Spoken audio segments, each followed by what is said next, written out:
Assalamualaikum warahmatullahi wabarakatuh. Perkenalkan, nama saya Zulfayu Zahra dengan NIM 11920700081 dari kelas B semester 6 Program Studi Pendidikan Fisika UIN Sunan Gunung Jati Bandung. Saya akan memaparkan materi mengenai suhu, kalor, dan perpindahan kalor. Sebelum ke materi, ada pembahasan itu mampu menjelaskan pengaruh suhu terhadap perubahan benda, mampu menganalisis pengaruh perubahan suhu benda terhadap ukuran benda, mampu merencanakan percobaan untuk menyelidiki hubungan kalor terhadap massa, jenis zat, dan kenaikan suhu. Di setiap slide ini terdapat simbol-simbol.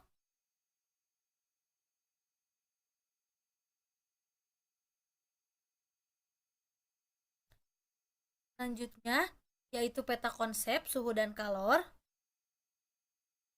Selanjutnya ke materi yang pertama yaitu suhu. Ketika kita menyentuh es batu, kita akan merasa dingin. Nah, mengapa demikian? Karena adanya suhu.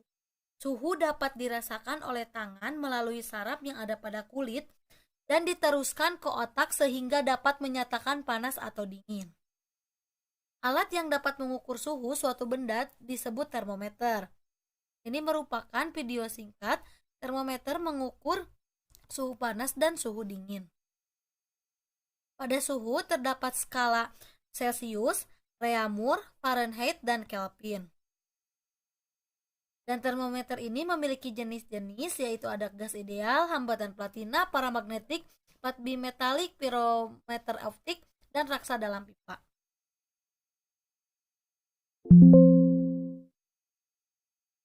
Selanjutnya kalor. Kalor merupakan perpindahan energi kinetik dari suatu benda yang bersuhu lebih tinggi ke benda yang bersuhu lebih rendah. Nah, pada kalor ini terdapat kapasitas kalor, yaitu yang dalam satuan internasional disebut Joule per Kelvin, dan secara induktif semakin besar kenaikan suhu suatu benda maka semakin besar kalor yang diserapnya. Selain itu, kalor yang diserap benda tergantung massa benda dan bahan penyusun benda. Secara matematis dapat ditulis Q sama dengan M dikali C dikali delta T. Selanjutnya pengaruh kalor terhadap perubahan wujud benda, itu ada mencair, menyublim, menguap, mengembun, mengkristal, membeku. Dan selanjutnya ada Ajax Black, yaitu hukum kekalahan energi pertama kali dirumuskan oleh Joseph Black, di mana merumuskan bahwa perpindahan kalor antara dua benda yang membentuk suhu termal adalah kalor yang diberikan sama dengan kalor yang diterima.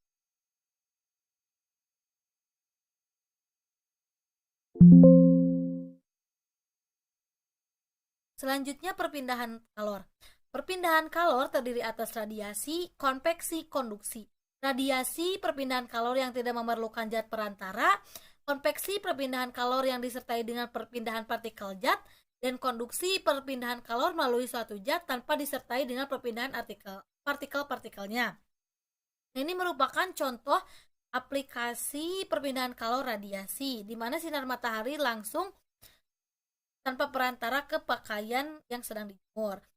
Nah, konduksi konveksi radiasi ini dapat ditentukan secara matematis. Selanjutnya ke contoh soal.